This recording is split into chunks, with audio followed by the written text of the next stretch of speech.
Welcome to Artist Books Unshelved. For centuries, printers and intellectuals have distributed political opinions and agendas through pamphlets. Today, I am here to share two contemporary artist books that bring this tradition forward. Todd Thyberg is a Minneapolis-based designer and letterpress printer. He is the founder of Angel Bomb, the design studio through which he has produced a number of fiction and activist-based artist books.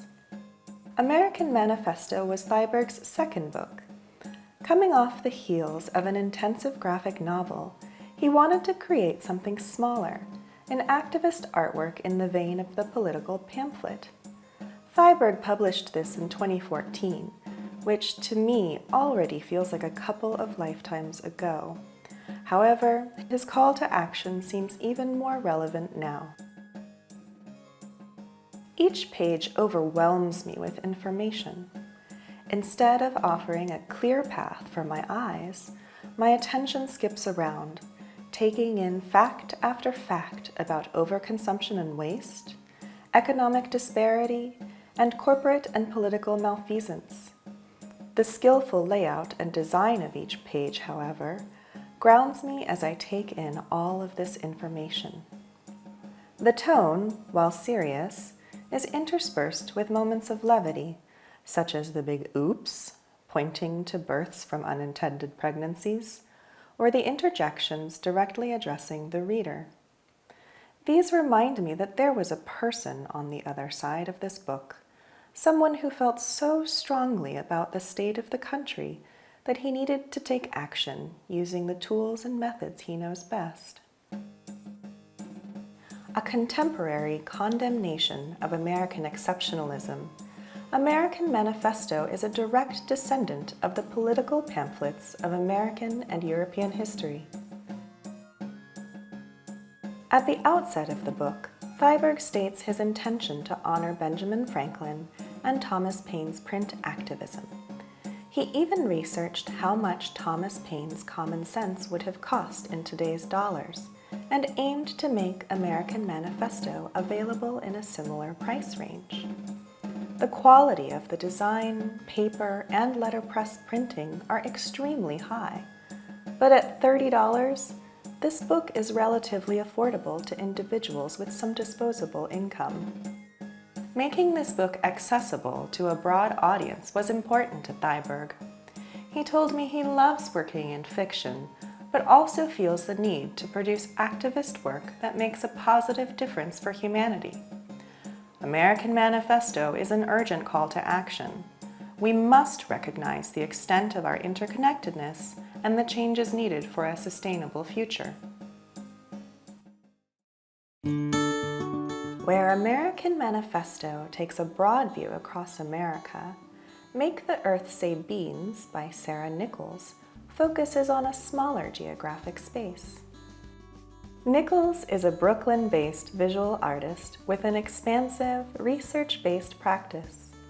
Since 2010, she has produced the Brainwashing from Phone Towers informational pamphlet series.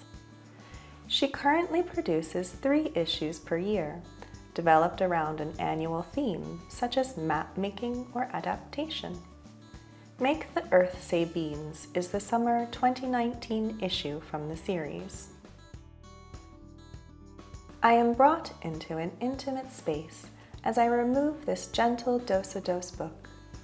The delicate images and straightforward blocks of text focus my attention as I start reading about the community garden near Nicholl's home in Flatbush. Both sides of this dos-a-dos read into each other. They draw together the story of a derelict house turned community garden, a subsequent legal battle between community members and nefarious property developers, the perception of weeds as nuisance plants, and the many values of urban agriculture. Like the other books in the informational pamphlet series, Nicholl's writing includes her personal recollections and observations interspersed among her ample research. Her text typically winds along a journey, I can almost hear the train of thought processing through her head. These expeditions are felt through our hands as we open folds and move through the books in unexpected and non-traditional ways. Although the focus of each book is usually one place or theme, the ideas wander big, fetching together many disparate social, environmental, and political connections. Inquisitive readers may notice that by unfolding this book, more is revealed. Here we learn of the many people who have lived on and claimed this land. It began with the Canarsie and then passed through the hands of the Dutch and English. More recently, many layers of European, West Indian, and Caribbean populations moved into the Flatbush area. As we read about each population's influence, Nicholl's delicate lino cuts give a flavor of the architecture and plants that currently define the neighborhood.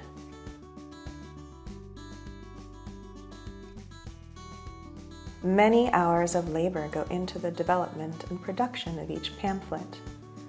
After in-depth research and writing, Nicholl carves the image, sets the type, prints, folds, and sews each book by hand. She intentionally keeps the pamphlets affordable, often giving them away for free. When I asked her to describe why this is important, she shared with me her interest in subverting the common assumption that the field of book arts is split into a high-end, craft-focused area and a low-end zine side. Nicholl wants to blur the lines between these two camps. The labor-intensive craft techniques are integral to her process and embedded in the meaning of her pamphlets. Nicholl also wants to prioritize the audience that would read her work. "I want to send these things out to people in the mail," she told me. "They get a pleasant surprise when the mail comes. They sit down in the comfort of their own home, and then I can tell the reading voice inside their head all about a place or an issue or an idea that I'm excited about." Both American Manifesto and Make the Earth Say Beans value their readers' attention in this way. Thyberg and Nicholl have created artists' books that continue the legacies of the pamphlet printers of history while also elevating their craft to deepen the impact of their messages.